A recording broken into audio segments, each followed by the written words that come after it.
Mr. Pop. You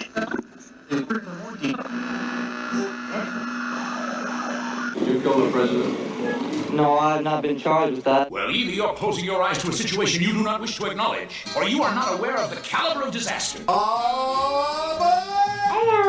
The Emperor has been expecting you. You're gonna get your mind right. Warning. Common sense incoming. It's alive! Warning, this contains explicit material suitable for children. Great heavens! What kind of radio show is this? This is the Blab.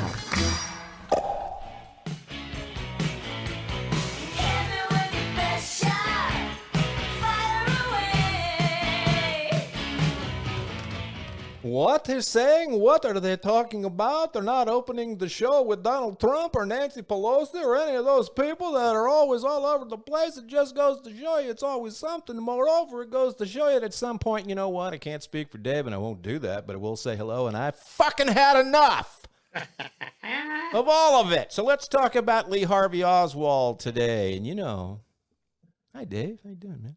Hey there. All right, good old Lee Harvey. First of all, before we get too far in, we're live on our YouTube channel this time around, so check it out if you want. It's the Blab. We're live on Facebook at this moment. Now, we've had buffering and frame drop and all that shit problems for a week or two or three. We may have that today. If it happens, just hang in there with us and do what you need to do.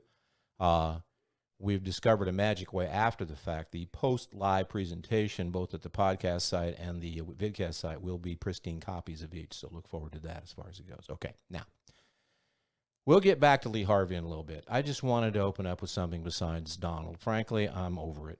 Dave and I were chatting just a few minutes ago before we went on camera, and here's what I said. If I had a magic power and I could flip my lid, if I could snap my fingers and make shit happen, it would be election day tomorrow. And I think the metaphor that I used was, it's like a colonoscopy. Let's go get the tube shoved up our ass, find out if we've got cancer and we're all going to die, or whether we're going to live to fight another day. Because at some point, it's exhausting. What is that? I saw Skyfall the other night. And James Bond? Yeah, at the end when Bond is running across the ice and Silva, or whatever his name is, they've been fighting each other for an hour in the movie. And Silva, Harvey Bardem, does a wonderful job as the villain. He just goes, Mr. Bond, this not killing each other is exhausting. And I said, boy, there's a metaphor right off the bat. So that's too funny. Before we start, we'll get into Lee in a minute, but I just wanted to introduce something different. Also, we usually have a big Blab story to kick it off, and Dave is unaware of what I'm about to do. We're not going to have a big Blab story because it's like between Donald and Joe and Donald and Cubby and Karen and all the crap that's going on, whatever that's the big Blab story. Well, once again, a little tired of that. A lot tired of that, as I'm sure many of you are. So what I thought we'd do is kind of kick it off in a political, just in other words, get the politics out of the way. I'm not going to put a time limit on it per se, but I'm going to be watching the clock, and in about 12 to 15 minutes, if we're still on that shit, I'm going to go, all right, that's enough, and let's move on. So to get it started, I'm going to kick the ball to start the game if we can. And Dave will testify that many of the folks who watch the show know that Dave is a glass half full kind of guy, and if I'm opening my mouth, most of the time it's some of that lib dribble. All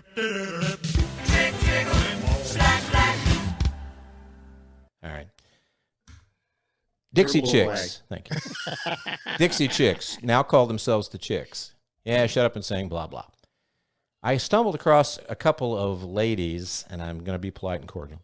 They call themselves the Chicks on the Right. You may have seen their website or their Facebook page. Is that the black ladies? No. This is very white ladies. This is like they're both bucking. White ladies. Okay. They're both bucking for a Caucasian ladies, to be precise. They're both bucking for a job on Fox. You'll tell in a minute here.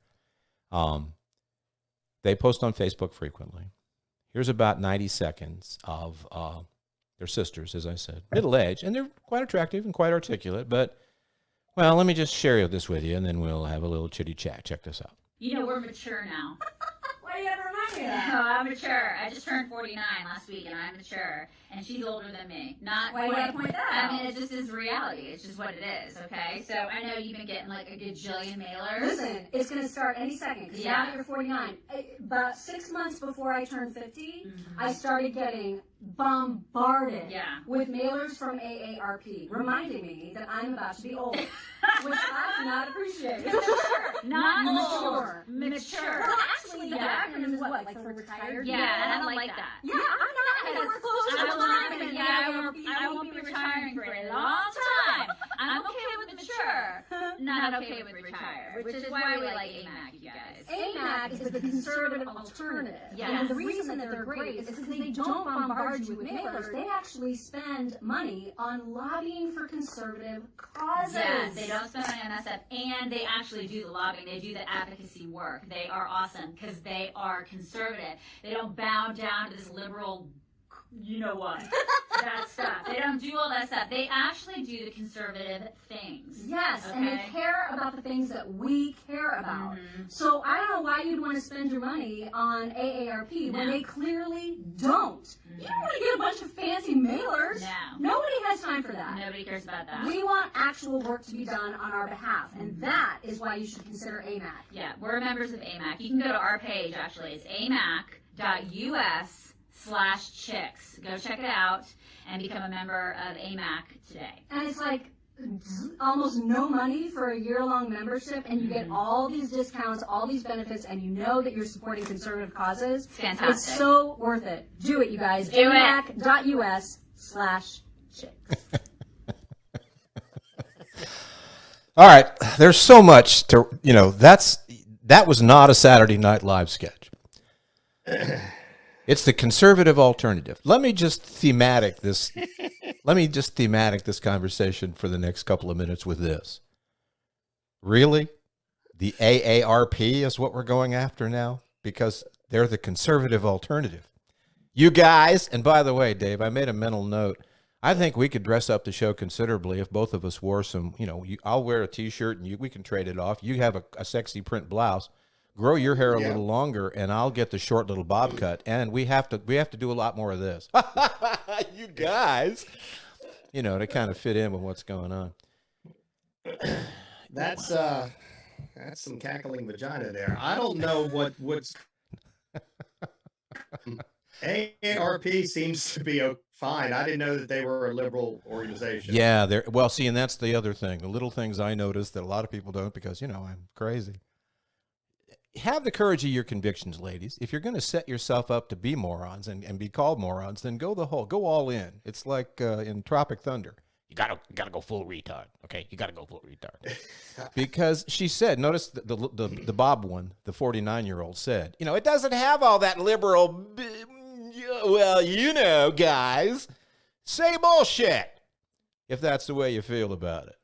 I've been married to one or both of those women somewhere along the way. I would have major flashbacks when I do know they are. God, I can't even talk. The AARP is a lobbying group. I do know that, but I didn't know what. They never really make their stance public. No, I've been a member. I don't know how you would tell. I've been a member of AARP for 10 plus years just because I got that. I get a magazine every quarter. I get a little circular thing like the Parade magazine every 2 weeks, I think. Did you get the trunk caddy? I did. Yeah, as a matter of fact, I did. Nice gifts.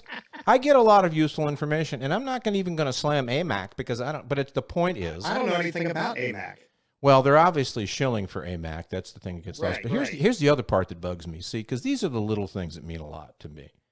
It's the old, if you're gonna, what is it? I quote Bogart so often now. The line in Casablanca where he and Peter Lorre in the beginning are sitting at the table talking, and Peter Lorre goes, "You think I'm a parasite, don't you?" And Bogart says, "I don't mind a parasite. I just object to a cut rate one."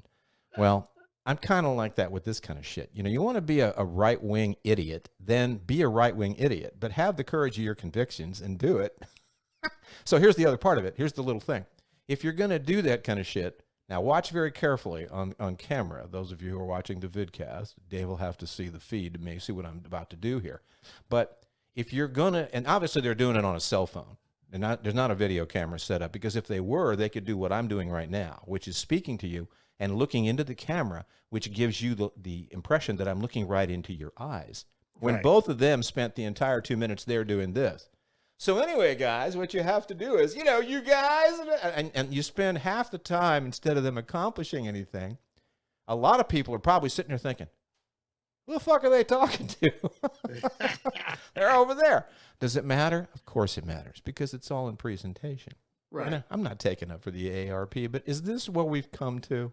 Yeah, and again, I know nothing about AMAC, but I mean, this is capitalism. If AMAC is an alternative that wants to compete, I got no problem with them. But you know what I mean? Yeah. But here was the point of bringing it up at all, and this was my little mini rant. And this isn't new territory. We've talked about this before. It's another example. This one was funny and a little fun, I guess. But here's the underlying sliminess of this thing, okay? It's just another example of what's really wrong with everything in this country right now. That's just another bunch of cacklers. Fun chicks. You guys! Kardashianism. But they want to yank it all the way back to the right. And somebody's going to come along tomorrow and want to yank it all the way back to the left. Nobody ever wants to spend any time in the middle anymore. And guess what? We'll go into yanking later in the show. Tubin USA.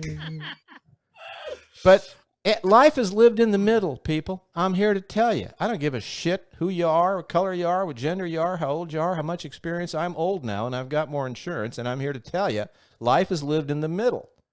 Not way to the left, not way to the right, and they're That's why exhausting. you're always stuck in the middle again. They're exhausting. Yes. And it's exhausting. And it's yes. Okay. Now, real quick. I'm tired. I'm tired. So tired. Exhausted. All right. I said last week that after the election, or possibly in January, we'd try to cut down our Donald Trump shit to maybe like 7, 8, 10 minutes each week. And I thought, but you know what? I couldn't get away much out of the house this week. So a little bit of cabin fever and that fatigue too. And I don't spend that much time watching the news. But I just, I'm over it. I really am. I meant what I said earlier about let's just have the fucking election tomorrow and be done with it one way or the other, because I'm tired of hearing Donald. I'm tired of looking at him. I'm tired of hearing about him. Joe, Joe's okay, but I'm not crazy about that shit either. And for the next 2 weeks, all we're going to hear and see is the crazy shit that's going to go on. So this thing we'll do, we talked about doing after the fact, narrowing the Trump stuff down.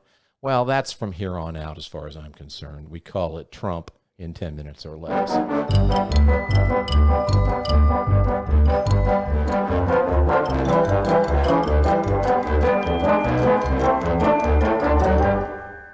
And I'm going to tell you what I tell you before, and then that's all I got to say about it. Can I say something? Of course. First, of course. You don't have to ask permission. Just We'll call this segment. Talk over me, man. It's like a debate. We'll have a real thing on it. We'll call this segment naming a segment in 10 seconds. You got to say it again, because you're buffering on your end and your punchline got lost. What did you say? I'm sorry. I said we'll call this segment naming a segment in 10 seconds or less. Yeah, there you go. That's it.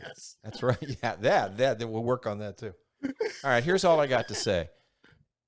He's not. There's nothing beneath him. There's nothing he won't say or do at this point. He's desperate, and he's coming apart at the seams. There's that. He's going to rag on everybody, and he did this past week, which is one of the reasons I don't want to go chapter and verse with it, because it's just all the news talk shows are doing it, all of them. And there's a lot of wrong, and there's a little right scattered throughout of it.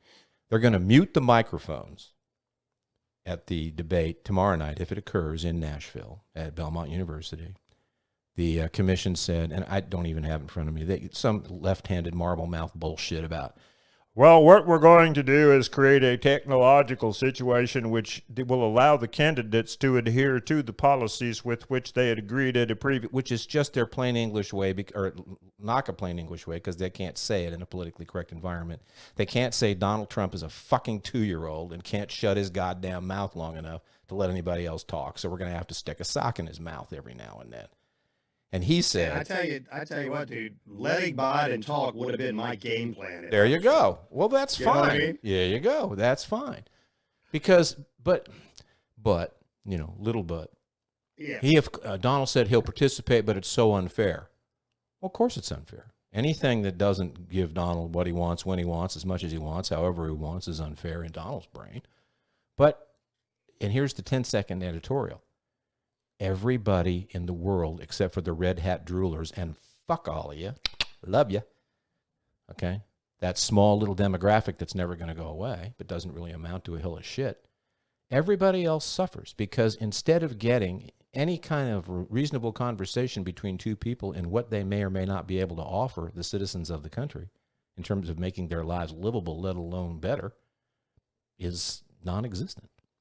Yeah, and I mean, that's why I thought when we discussed the presidential debate, I thought it was, it was two grown-ups talking. At least they were making points. It was two grown-ups talking. Yeah, so that was,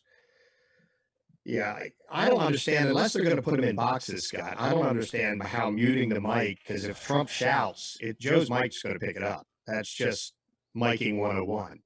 Yeah, and... You know what I mean? Yeah, and, Because they're only 12 feet apart. Yeah. The point is, my mind hasn't changed since 10 seconds after the first debate.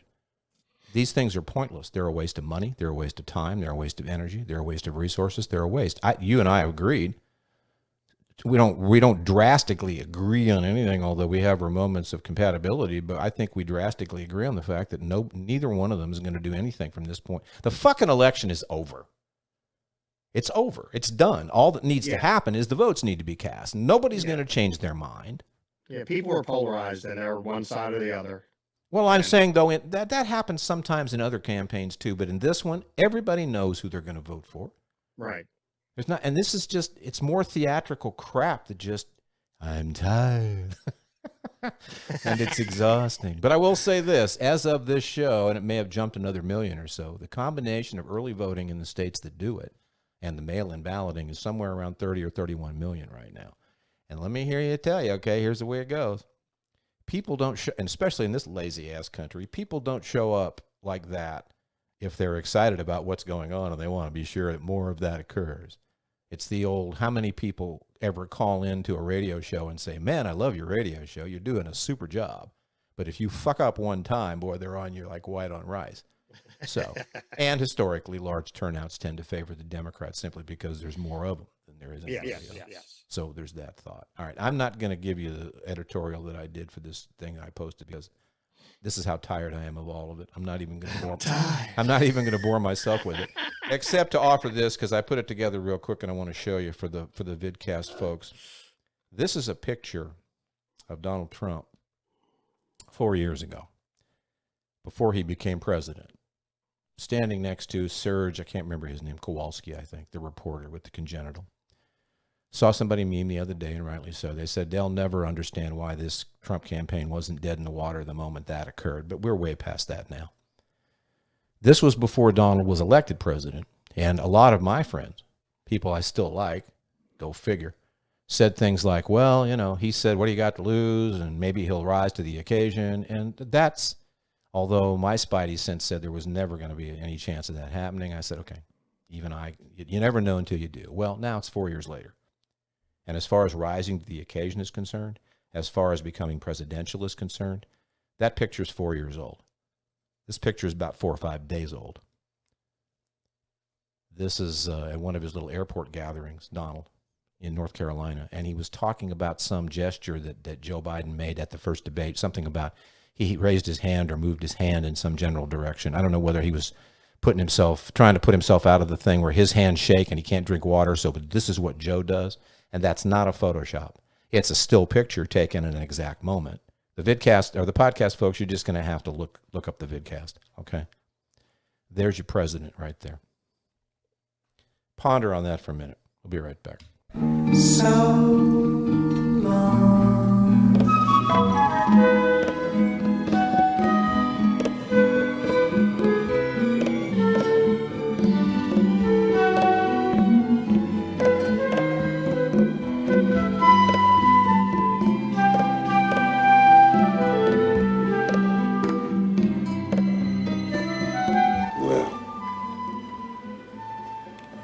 Bye.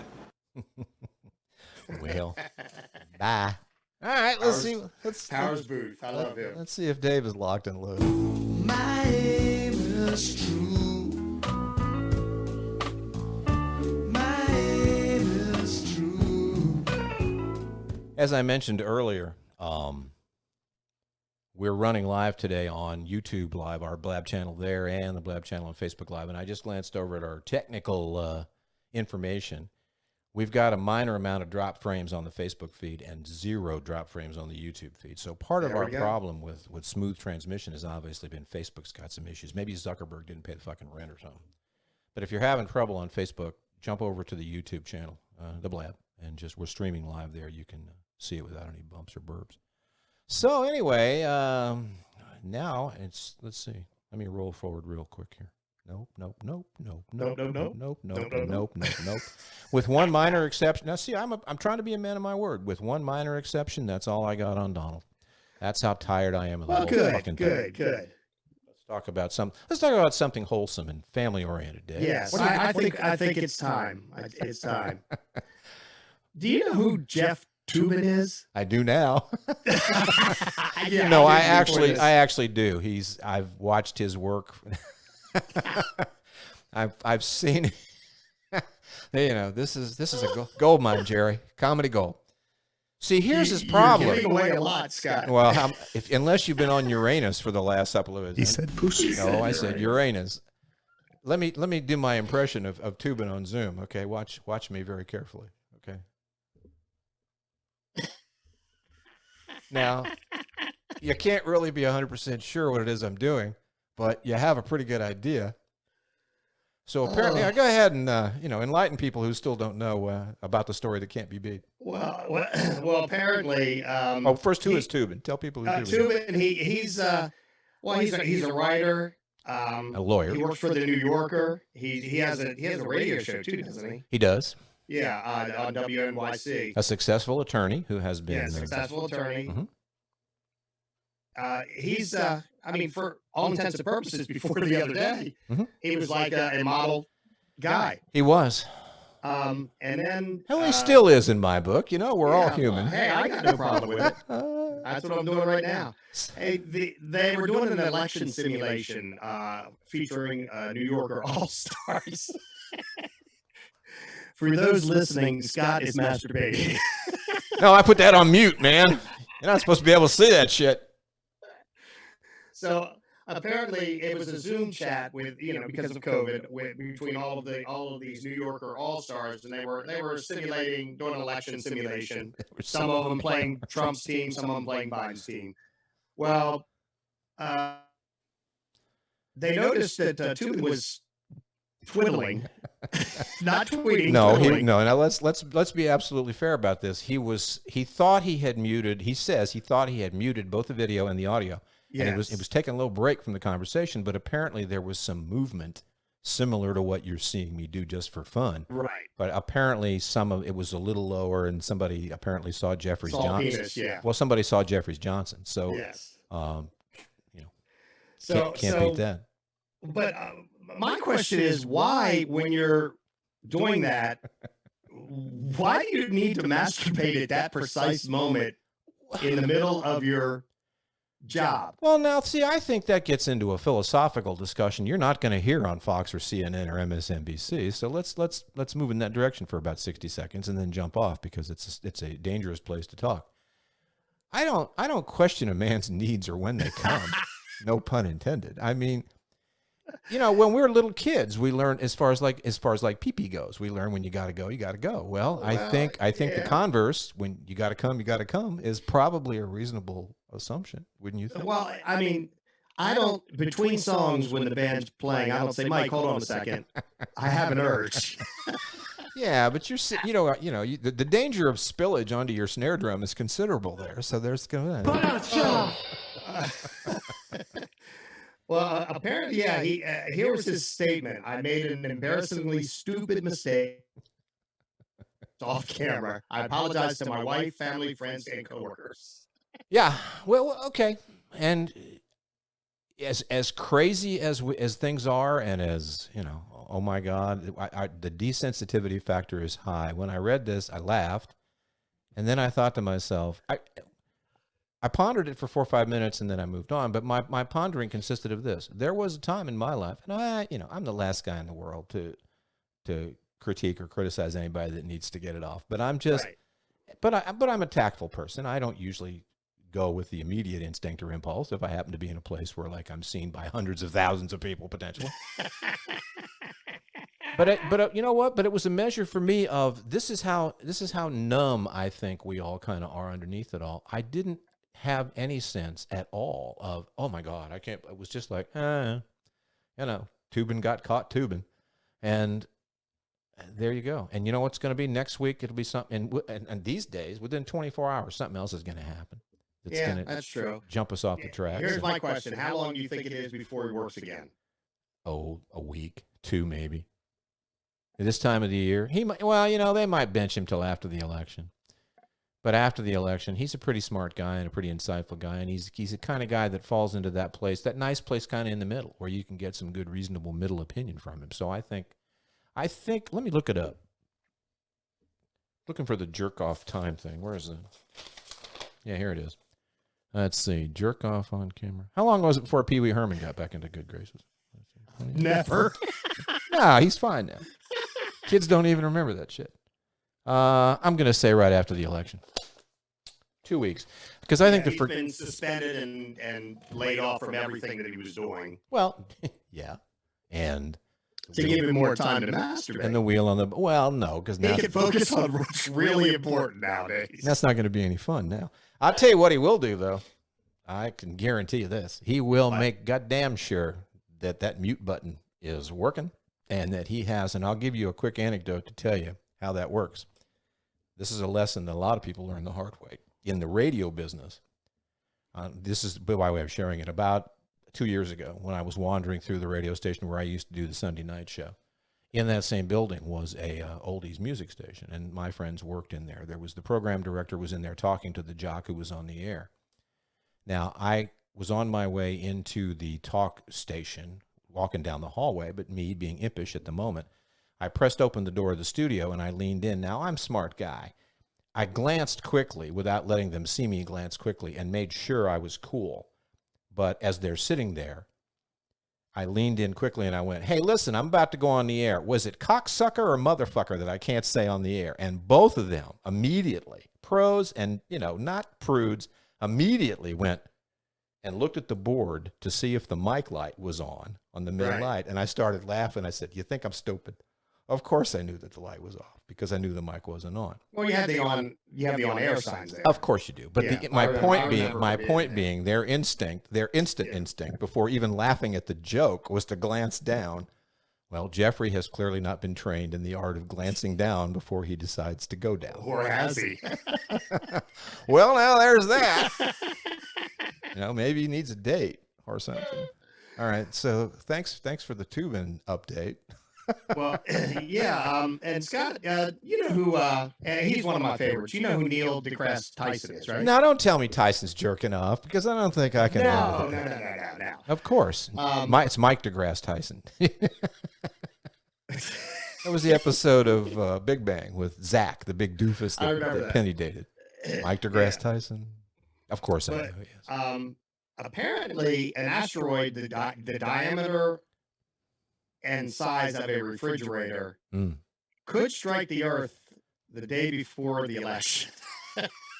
Well, now, here's the thought that pops into my head. I'd like some more information on that because I think it matters in the great scheme of things.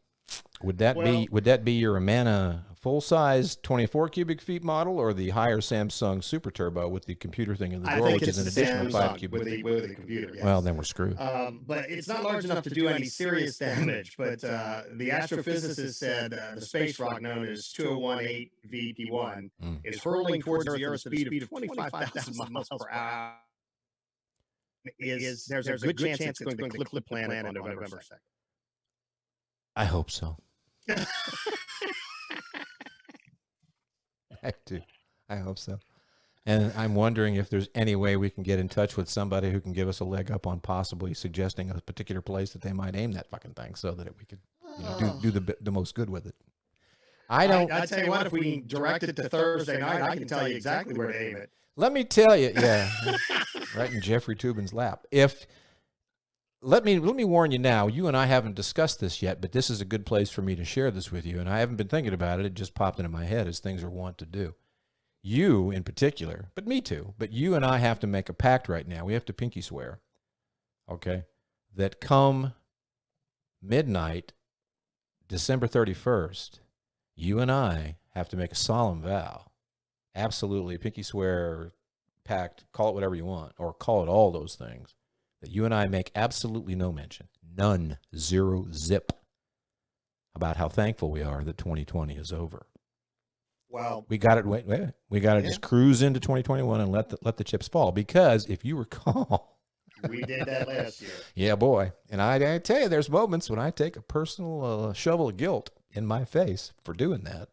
And then January 2nd, I had my neck filleted. So that was. This is what. Well, the whole list and the list goes on. We've gone from filleted necks to now asteroids are coming, and well, I saw a meme yesterday, Scott, that made me laugh. And the meme just said, what if 2021 says to 2020, hold my beer? Yeah. Yeah. Oh, God. And then again, like I said, I hope so. Because I think a good fucking rattle the whole world or rattle the country in particular, I've reached that place. I'm like, you know what? When I say the same thing, and I know it sounds harsh and cruel and even crude and rude, but this business of people that are, 220,000 people are dead. The hospitals are starting to jam up again. I've got a lot of people, friends on Facebook, who are talking about now they're beginning to know people who have either been in the hospital or are going in. This thing is not, it's not the hysterical panic thing it was in the beginning because we've been living with it for so long, but it's coming back. And yet there are so many people who are just, what happened? And my attitude is, honest to God, has become, fuck them, let them die. Yeah, it's coming back. Right now you just have to be, vigilant. And vigilant. Yeah, that's it. The vigilants are the ones that take the torches and go down the road when the well, that's what I'm talking about. That's what you have to do. You have to take the torches. You have to go down.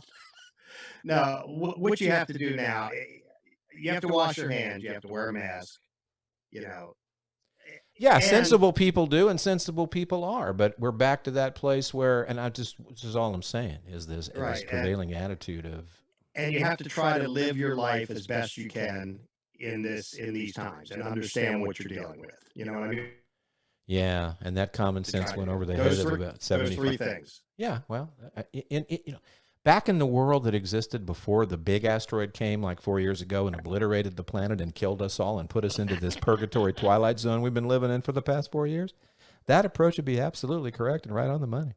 Unfortunately, it's a day late and 4 years too short. No, yes. All right, what else you got? Anything? All right, that's about it right now. All right, well, we'll be back for that. Uh-oh, look, it's time for a random blab. All right, this is more fun than the law allows.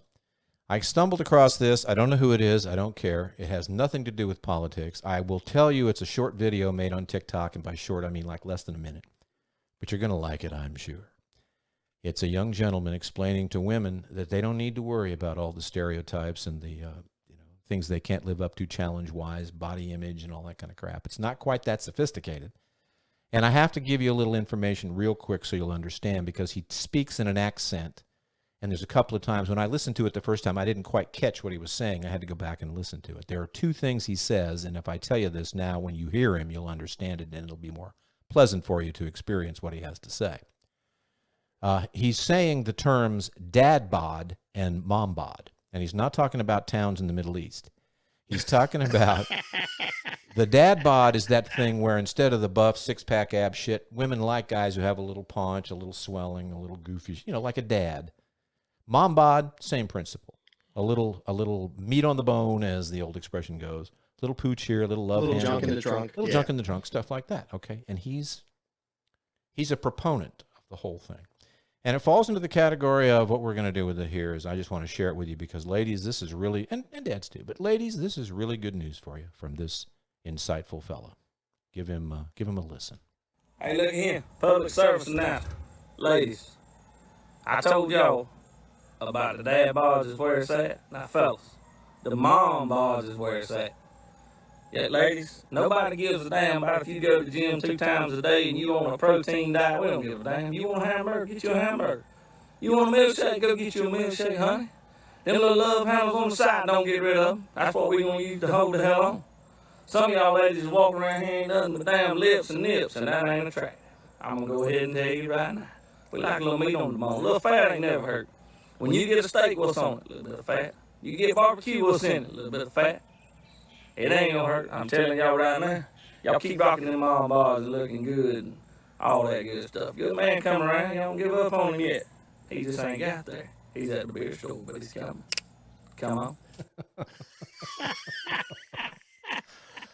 I feel privileged to be able to share that kind of wonderful news with women everywhere. It almost looks like he's on the golf course. It does a little bit. I think he's out in the field, but that's I was looking for the number 9 hole flag there. Lips and nips. I thought that was one that we could put that into a sound box. So just so you know, you is just fine. He's coming, girl. You want your hamburger? Go get your hamburger. You want a milkshake? Get your milkshake. I like a little love handles. Lips and nips. All right. We do the sophisticated stuff around here too. All right, real quick, and not real quick necessarily, but Dave came up with an idea. We may do a special show on the subject in an entire hour's worth. But this week, incidentally enough, rather than Trump or Pelosi or McConnell or any of the other boring bullshit that we kind of throw at video-wise at the beginning of our programs, I opened up with a quick clip of Lee Harvey Oswald being interviewed by the press in 1963. Somebody threw out the question, did you kill the president? And he responded, no, I have not been charged with that yet. And that's what we did at the beginning of the show.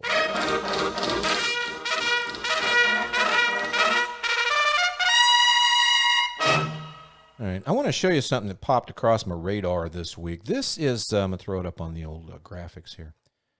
This is the cover of a book called Me and Lee, How I Came to Know, Love, and Lose Lee Harvey Oswald. It's written by a lady named Judith Very Baker. Not Very Baker, like, wow, she's Very Baker. Very is her maiden name, and Baker, obviously. I thought you said Harry. Harry Baker. Harry Baker. Judith Harry Baker. I read this book, actually, coincidentally, about a year and a half ago, a friend of mine, because I spent a number of years, 10 years, in New Orleans back in the day, in my checkered past. And he turned me on to this book because he knows I'm kind of a Kennedy assassination buff / geek / expert. She had, she says, a long, not just an affair, but a long relationship with Lee Harvey Oswald. And I got to tell you something. If you're interested in all that stuff at all, and we don't need to do 20 minutes on the Kennedy assassination. Was this when he was married? Or prior yes, to being this was in married? this was the year, this was 63. This was late 62 into 63 before he was arrested for killing Kennedy.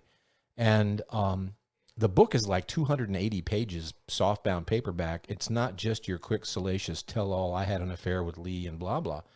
I mean, at some point about halfway through the book, you got to read about 180 pages before you even get to Dallas. This is how extensive the reminiscence is, and she goes into details. And although the picture is a little hubba-hubba on the cover, she's actually a doctor or a doctor's assistant of some kind and has worked in research and cancer cure studies and stuff. And she was doing that in those days when she first met Lee.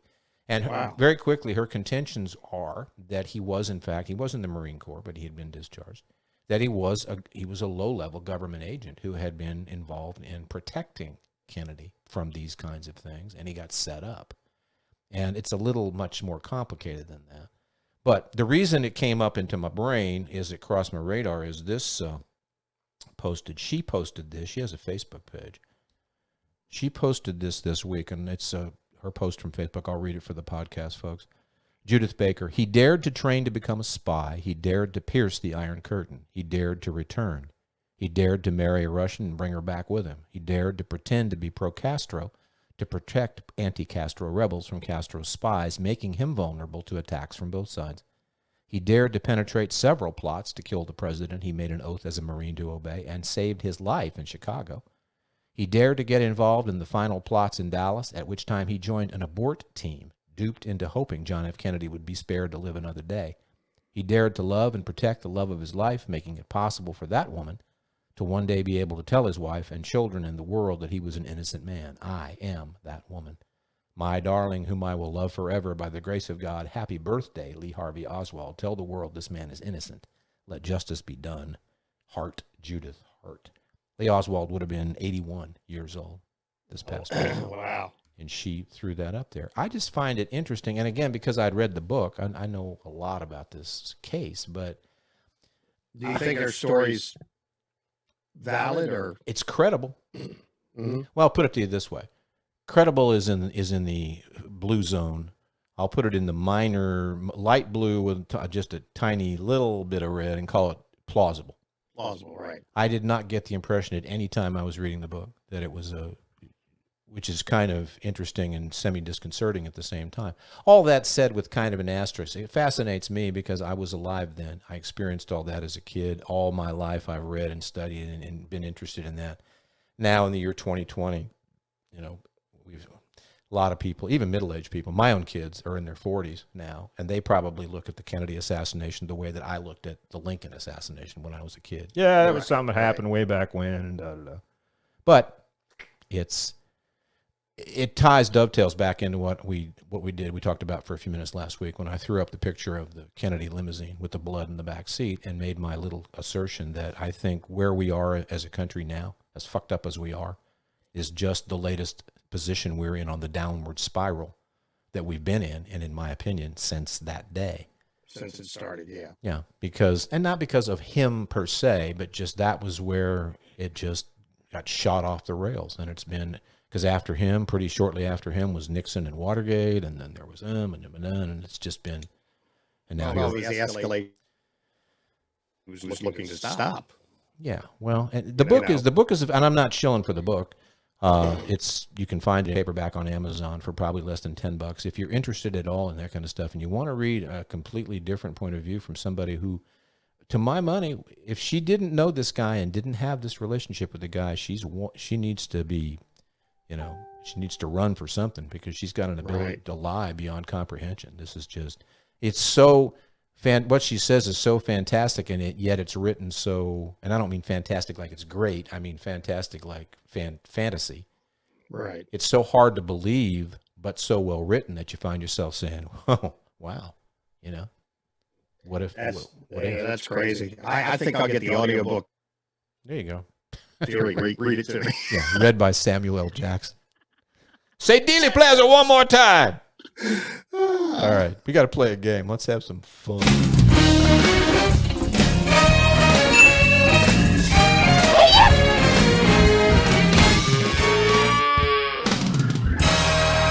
All right, it's time for On the Button or Bullshit, in which I put Dave on the spot by throwing him questions and things that he has no warning about and has no idea and may or may not have any knowledge of it whatsoever. And by the way, Dave, yes. We haven't, different schedules, crazy shit going on the last few weeks. We haven't really had our quality bonding time together. So what's today's game? Well, I wanted to tell you, but here's the thing before we do that. I think it would be fun, and I know you're busy and you're working and carrying on, but you got a lot of time too because you're not playing out as much as you were, so you got a few minutes. If you want to flip this thing, like every other time or every couple times, feel free. All you have to do is pick a subject, pick 5 things that can be answered in a true or false, and you have them, and I'll do the dings and the rings and all the rest of that shit. Okay. And you can come at me. How's that? That works for me. You know, because I'm I'm like Fox News. I'm fair and balanced, motherfucker. You know what I'm talking about? Well. All right, this week, I meant motherfucker to them, not you. This week, because it's kind of still in the news, Amy Farrah Fowler and her impending confirmation, I thought we would talk a little bit, or the subject of our little contest here for Davis, to see what his Supreme Court, talking about the Supremes. Little or nothing. Well, it's okay, though, because this is how you learn. And these things I didn't necessarily know, and it's just a fun way to not talk politics while at the same time talking politics. You know, because there's only so much. He said dicks. There's only so much of he this. He said pussy. Just because there's only so much of this that I can do. Oh shit! Did I not mute? For those of you at home, Scott is tubing. I'm tubing. Tubing USA. All right, here we go. Besides confirmation by the United States Senate, there is no other formal requirement to become a justice of the Supreme Court. Is that true or BS? That's BS. Nope. It's absolutely true. There is no formal. Really? Absolutely. That's all it takes. And that's why that needs to be changed as soon as possible. You don't have to be an attorney. You don't have to have any bench experience. You don't have to have. Not formally. Not legislatively or regulatorily or any of the rest of that. It's all been basically on the good faith that nobody would put anybody who wasn't at least basically qualified in the job. And all it takes is Senate confirmation. And until Mitch McConnell dies and bursts into fucking flames in hell. I'm sorry. Was that mute? That damn mute is getting me in trouble. All right, the Bill of Rights. What are the chances he can lose that seat? Not very good. He just has his state on lockdown, right? Yeah, well, he has the part of the state he needs to be on lockdown. Their state, Kentucky, is very much like Delaware. And if you're a Delawarean, you know what I mean. And if not, I'll explain it to you in 15 seconds or less. This state, Delaware, is basically, and they just refuse to admit it and get on with their lives. This state is essentially 2 states, Delaware. Okay, it's only got 3 counties because the state ain't that big. But Sussex County, which is the southernmost, is as red as the blood of red blood. Kent County in the middle is mostly red with a smattering of blue, and then above the picket wire, as we like to say, you got Newcastle County, which is blue, blue, blue, and that's where Wilmington is, which is the Democrat stronghold, etc. Kentucky's kind of like that. Mitch is not doing well over the entire state. This Amy McGrath, who's running against him, is polling stronger than he is in a lot of these places, but he's going to get it. Louisville is the Kentucky Wilmington. And Mitch has been around for a long time, and it's still Kentucky, okay? Right. And she's a woman, and she's a pilot, which means they all assume she's gay, and it's just all 1800 shit that goes on up there. So I don't have any illusions that Mitch is going to go away, at least by political causes. All right, this is a fun one, and it made me go, wow, no kidding. The Bill of Rights adorns the walls, and that means like either engraved or inscribed or whatever you want to say. The Bill of Rights is adorned... The Bill of Rights adorns the walls of the Supreme Court building. Is that on the button?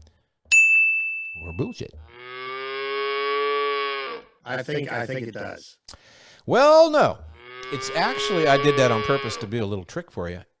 Not the Bill of Rights, but boy, how ironic is this? What is inscribed, engraved, whatever they call it, chiseled on the walls of the Supreme Court building of the United States of America is the 10 Commandments. Wow. I did not know that. Yeah, church and state. That wasn't a crazy idea. At one time, the late Supreme Court Justice Hugo Black was a member of the NAACP. Is that on the button or no? I don't think so. He was not, but get this. He was actually a member of the KKK. Yes. And this wasn't like in the 1800s. This dude was like in the 20th century. Well, that's like, what's that senator? Joe Biden. He was a Democrat. Byrd. Senator Byrd. Oh, Harry Byrd, yeah. Well, that's the South. Anytime you start talking about the boys and, well, why we get those people have that stereotype about the way we conduct ourselves. But he was a beloved. That's right. Well, that's because Harry had respect for the Negras. He didn't. He didn't treat them like second class, third class citizens. He treated them like 2+, 2.0. We loved our Negras, and we treated them with respect. It's just that they expected us to give Negras things that Negras just don't need to have. You know what's weird? And it wasn't that long. You're right. It wasn't that long ago that there were active Klan members in our Senate, in our, and it's okay. To think that is in recent history. Well, yeah, and don't kid yourself. Some of them now are members of QAnon and Al-Anon and AAA, and some of them, I understand, are even members of AARP. Can't have that. Oh, no. One former Supreme Court justice, he's dead now, but one former Supreme Court justice is a member of the NBA Hall of Fame. Is that on the button? Or no?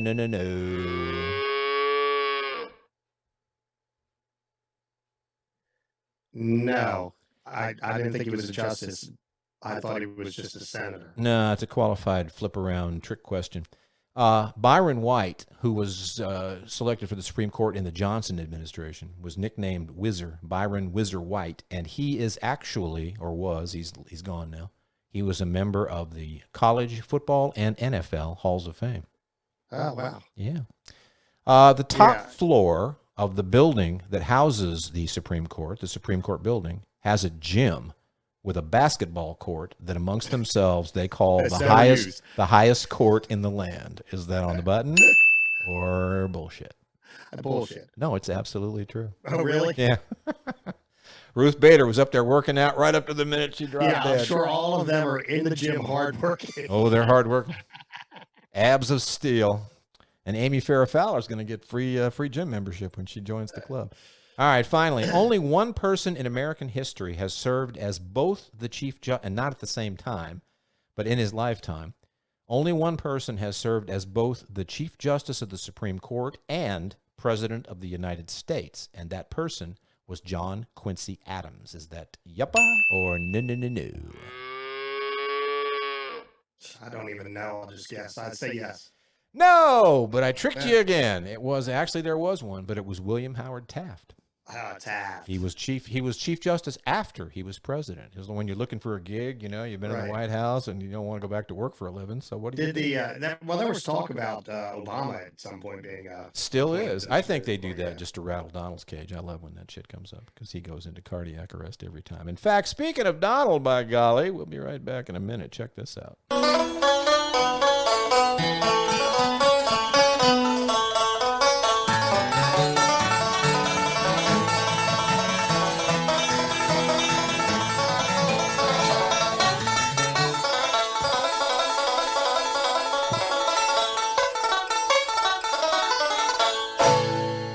See, you take a picture, you make a few changes, and boy, the way you dress and the way you look makes all the difference in the world.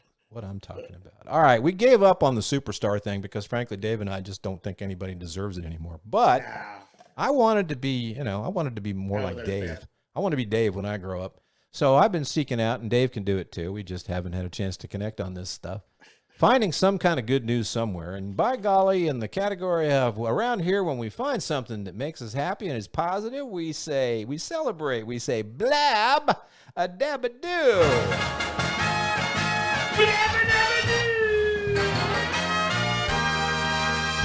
All right, this is cool. It's just cool, and it's self-explanatory, so I won't say any more than just give this a listen. The economic fallout from the coronavirus pandemic has Southern California's homeless crisis at critical levels. The situation is so dire, some people are now living in shipping container communities. CNN's Paul Verkaman is in Newport Beach. Well, is this solution working? Well, we're seeing now a groundswell. It's in its infancy. We know that there's a veterans facility here called Potter's Lane. That's a shipping container community. We're seeing it in other spots. One thing that's the key to Los Angeles is there's a social worker who lives in the container homes, and that social worker guides people through everything from how to pay rent to transportation, that sort of thing. We met up with John Kilgore, a father in his early 60s, 5 children. They had been couch surfing, floor surfing, moving from friend spot to friend spot, and finally got a call from the People's Concern in Flyaway Homes. They are partners in a project, and they told him, we've got the keys to your shipping container homes. He had suffered through bad times, but when he walked in, the family was ecstatic. We came in, you know, and then with it being furnished and everything, we had everything we needed in there already. All we had to do was bring what little clothes we had. And when we walked in there, and their face lit up, and they were full of smiles and cheering, and they were just so happy that, you know what I'm saying, which made me happy. This is where I live, so. And you like it? And I like it. So that house has 4 bedrooms. It's made up of 4 containers. It has a bathroom and a kitchen. Many other projects are in the pipeline in Southern California. And Flyaway Homes has 3 in the pipeline, another one under construction. So we're watching this closely to see if this is a solution. What the advocates say is they can build these faster. They can get it through the design process more quickly. And these homes, these container homes, are malleable. You can move them and put them into odd-shaped lots. So we're going to watch and see if this ends up being a long-term solution as they're experimenting with this throughout Southern California, Fred. You know, I saw that, and I just saw that. I noticed September 25th on the date thing on the video there, but it was just posted online this week, which caught my eye. And I promise I won't rant, but this is the kind of stuff that whoever gets chosen to lead a country or whoever gets chosen to be in a position of privilege to serve the country, this is the kind of stuff these people are supposed to be doing from the top on down. This is the kind of shit they're supposed to be working on. They're not supposed to be tweeting and jerking off to Fox and Friends. They're not supposed to be walking around the country talking about, you know, the whole jerking off or tubing off. I did. Well, it's tubing.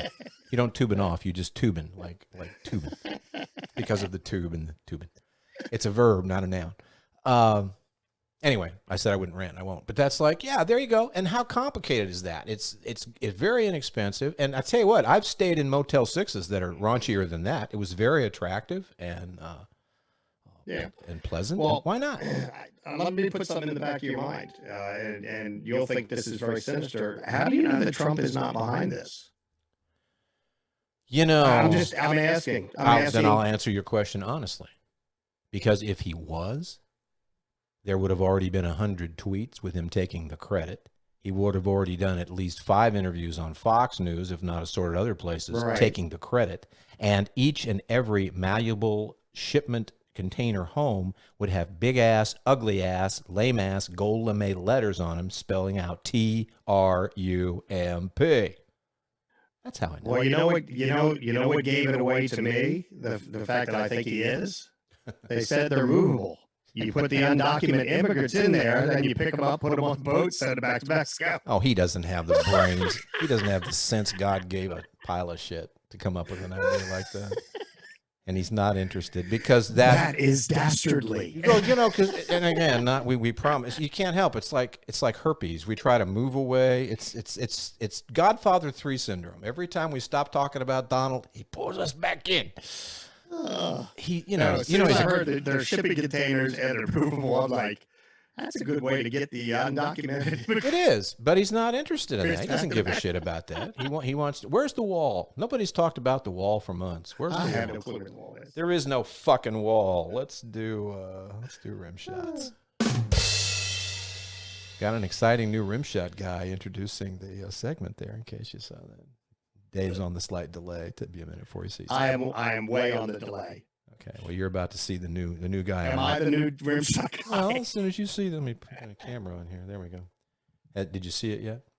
No, I'm on a long delay. Well, the drop frames isn't too bad on. It's no more than it was before, but again, zip on YouTube. So if you want to check us out, we may just drop Facebook and go to the YouTube channel for our live streams from. And then we can post the Facebook. Post the YouTube thing on Facebook later. The link. That's right. Well, I'm going to get. We'll take care of that. Our executive production staff will take care of that. Yes, it's you. Okay, yeah, it's still not popped out. It's you, but it will. You'll see it. Just wait till the show's over, and then it'll pop up on your screen. I'll see it tomorrow morning. There you go. So let's do rip shots anyway. All right, the Beastie Boys have authorized their song "Sabotage" for use in a Biden campaign. It is the first time that they've ever given any kind of permission to any kind of candidate for using one of their songs. Although reports are that the Biden folks only went to the Beastie Boys after they couldn't get an okay from the Beatles. They wanted to use one of the Beatles songs for the Joe Biden campaign.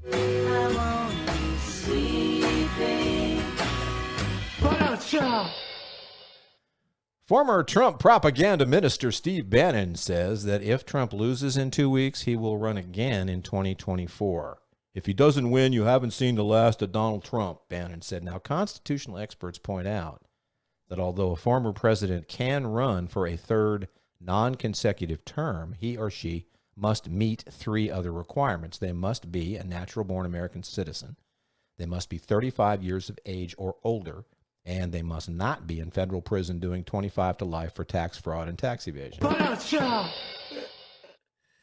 Researchers say that sleeping in may actually add...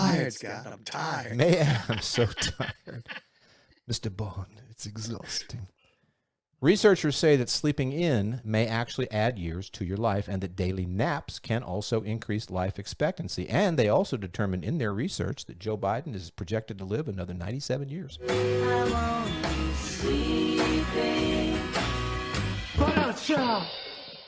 Don't tell me I'm not an equal opportunity satirist.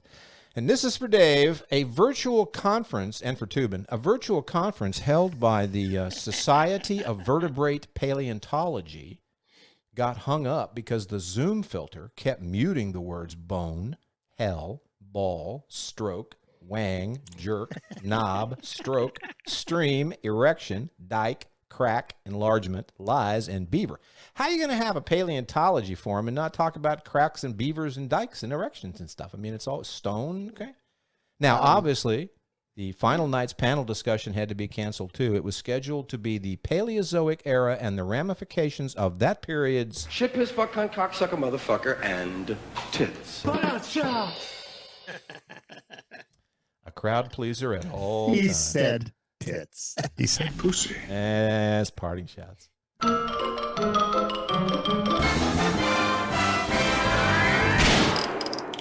All right, what do you got? What do you got? What do you got? You know who Ice Cube is, right? I do. I don't know if you saw this. I saw him on CNN the other morning.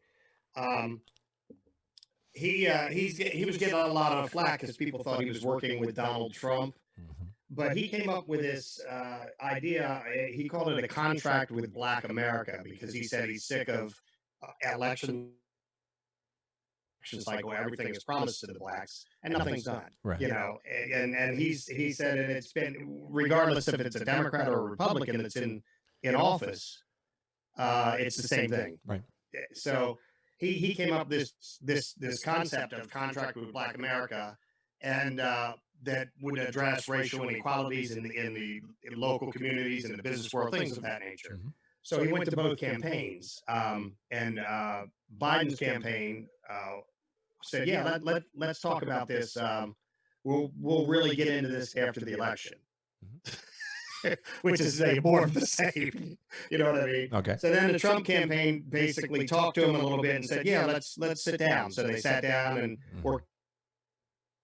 But he's getting a lot of flack because the one campaign sat down with him and he talked to him. He's like, "I'm not supporting anybody. I just talk to the people that would talk to me." A valid point. You know what I mean? A valid point. It reminds me of the old thing about the difference between the Democrats and the Republicans when it comes to a military. You know, the Democrats want a small military and they want to send it everywhere, and the Republicans want a huge military and they don't want to send it anywhere. My take on what you just said would be that, you know, the Trump campaign would sit down with them now and then tell them to fuck off after they win the election, whereas Biden would say, we'll talk about it after the election, and once he did win the election, he'd sit down with them and they'd try to do something. No, he'd tell them to fuck off after the election. Shit this fucking cocksucker No. and tits. Yeah, I thought that was an interesting. That was very insightful for ICE. We're tired of just giving our votes to a candidate. I agree. I think it's a wonderful idea, and I'm going to say, I want to say, but let me say, and the harsh reality is that unplug the black vote or the black concern from the scenario there, and plug in any other group of anybody who needs assistance or encouragement or support, and it's the same story. Yeah. You know, part of the problem with this country, a large part of the problem with this country, is this country. Yeah. The software hasn't been rebooted in a long time, and this country lives. Too many people live in this country of the belief that it's, you know, every time I hear somebody pull that old fucking America, love it or leave it, I just want to go, you know what? Shut up.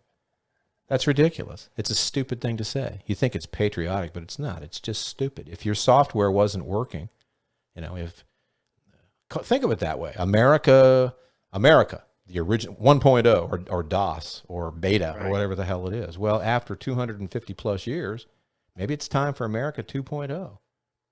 Doesn't mean you get rid of it. It means you take what works and keep it, and you improve upon what doesn't work, and then you run it the test, you do the thing. I mean, I know this all just, I can see people in the Midwest who might stumble upon listening to this or watching us, and they're going, what the hell is he talking about? This is America. Love it or leave it. You know, it's no one, you know why this right now, just that thought right there makes me think that this is why Tubin just leaned back and went, I don't want to listen to this bullshit anymore. But yeah, I think it's a great, I thought it was an interesting idea. It is. What else you got? I appear on an album that's coming out at the beginning of November. It's a Neil Diamond tribute album, 10 songs by my good friend Saul Noff, and we're going to be playing 2 concerts: the Milton Theater on November 22nd and the Smyrna Opera House on November 20th, Friday and Sunday. So go online, saulnoff.com, get your tickets.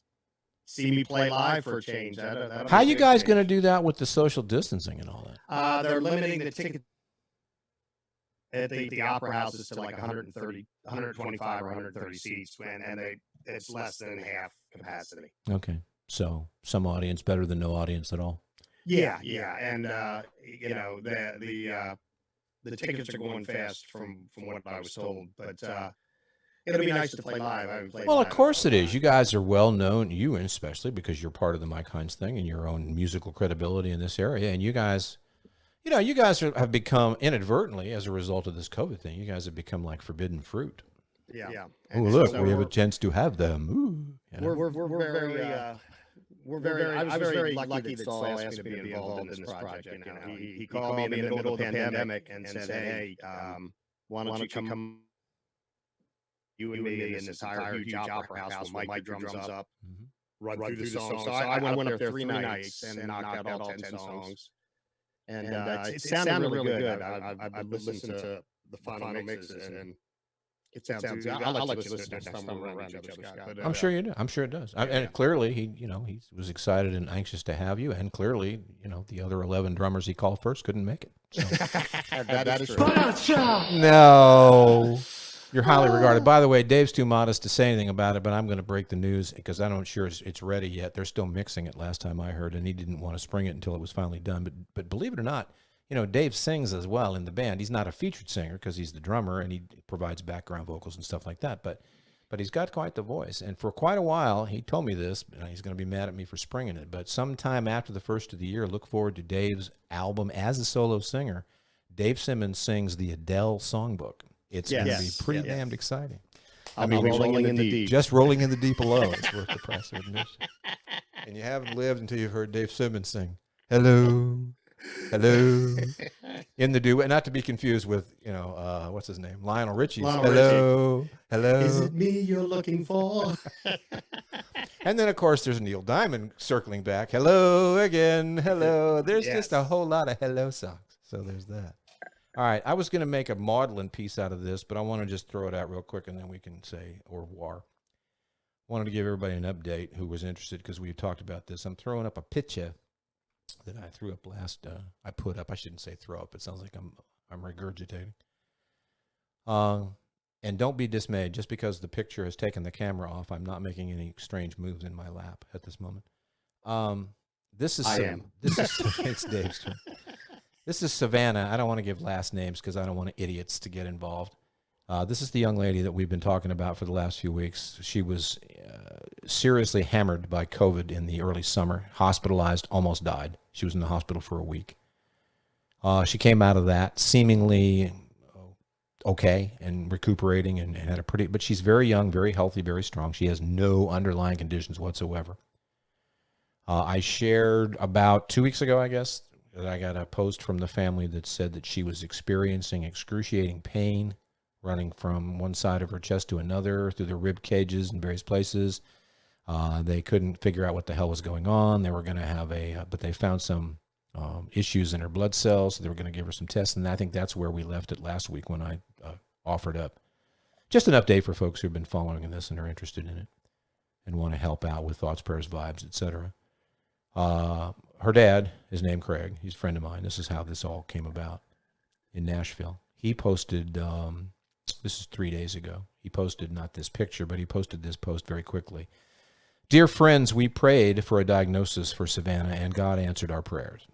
It pains me to tell you it's a tough bit of news. The bone marrow biopsy has revealed that she has acute leukemia. The monster has a name, and now we have a target and a plan. As I type, she's being taken to the Sarah Cannon Cancer Center here in Nashville, where she will begin chemotherapy. She will be isolated for 4 weeks to protect her while her immune system is weakened. Sadly, we cannot be with her during this time, but we can visit with her through a glass window. Right now, they believe the treatments will be a 6-month process. It's very aggressive, and they're following a very aggressive treatment. The lead doctor believes that they can cure her. This is obviously news we didn't want to hear. Savannah is young, strong, determined, and courageous, strong support system, blah, blah, blah. We thank you for your continued prayers for our little sweetie." I'm going to give this 15 seconds, 20 seconds. I promise I won't rant. I don't know this girl personally. I know the family, and this guy and I used to work together in Nashville. She's young, she's strong, she's healthy. She didn't have anything wrong with her when COVID hit her in the early summer. I'm not a doctor. I don't know that this is the result of, but if somebody gave me $1,000 and said, you got to put the money on the table, you got the balls to do that or not, I'd slap it down on the table and I'd say, I will bet you this $1,000 that this leukemia, if not a direct cause of or caused by. It is a side effect. In other words, maybe she had leukemia in some teeny tiny little cell of a dormant place that never would have sprung to life had she not caught the COVID virus.